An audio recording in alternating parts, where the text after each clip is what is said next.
I was really disappointed with Top Gun Maverick. Your unpopular movie opinion. You're taking me to dangerous territory here, Mr. Singh. Okay. My dangerous opinion is that I was really disappointed with Top Gun Maverick. Wow. Okay. So this is 96% on Rotten Tomatoes, $1.5 billion at the box office. The movie that Steven Spielberg said saved cinema, but you were disappointed by it. Well, all that is true. I think it did save cinema, and it brought people back into the cinema, and all that is true. The action sequences are incredible. This is just me as a storyteller, and it's not a bad film. There's nothing wrong with it. I went to go and see it with my son in a big cinema with big sound, and I wanted that big full experience, and I got all of that, and he came away feeling very satisfied. But for me, I felt it was a real missed opportunity. I felt, and this is why I probably wouldn't ever get asked to shoot a Top Gun reboot. I just felt like the gift that Tom Cruise.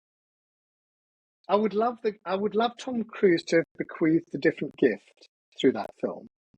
I know it saves cinema, and that's really worthwhile. But he's a 60-something-year-old man, and his lover, Jennifer Connelly, is, equally old. And I would have loved to have made a big blockbuster movie like that somehow celebrates that it's okay to be on that side of life and not pretend that you're 20. And it felt like, Tom Cruise is so extraordinary. He's so fit. He's so well kept. He's not got a grey hair in his head and all the rest of it. But I suppose I just felt like, wouldn't it have been great to have made a blockbuster movie in which the 60-year-old was a 60-year-old and he wasn't playing volleyball on the beach in the setting sun, and equal to all the 20-something-year-olds on the beach there. That somehow he was handing over to the next generation, and that actually the film was really about the generosity, the wisdom, the truth, which is that we, when you get older, have to start handing things back to the new generation to say, this is what I try and do as a filmmaker, is to try and help young filmmakers to kind of gain something of what I have maybe learned over the years that I've been doing stuff. And wouldn't it have been great if he had handed it over to Miles Teller, and somehow said, here's the baton, I've had my run, I'm going to teach you, I'm going to how to teach you do this well. I'm not going to do it, but I'm going to teach you. And so I came away from that film thinking, I would love to have seen that kind of a film, because it's a message to the world to say there are great benefits of getting older. You don't have to pretend to be 20. And that's why, that's my view. Solid reasoning. Yeah, I mean, there is a thing about actors not handing over the baton, despite people expecting it to happen. I mean, you look at Kingdom of the Crystal Skull, the indie movie, where it was all it seemed to be set up to go. And here, Shia LaBeouf, take it and run with it. I'm out now.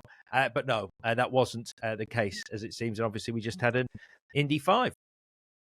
Yeah, exactly. And we won't get an Indy 6, I doubt, very much. It's a wonderful franchise. And so then you're going to have to kind of,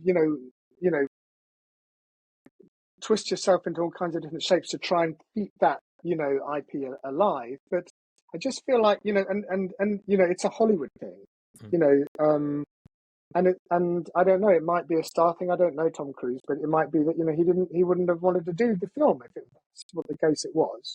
But I just felt like, such a big franchise to have set the scene to say, this is who I am now. I am this age.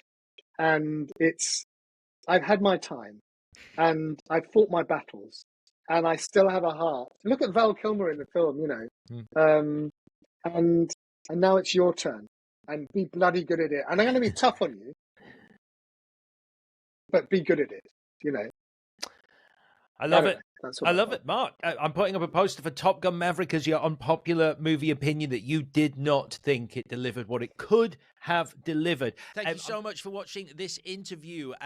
I'd love it if you would check out some of the other interviews on our channel. They're all fascinating and unique trips to the movies with some wonderful, wonderful guests. And if you would like to find out more, do hit us up on our social channels. We are at Trip to Movies Pod. That's at Trip to Movies Pod on all social media with lovely content on there. And you can get in touch with us if you so wish. Thanks again.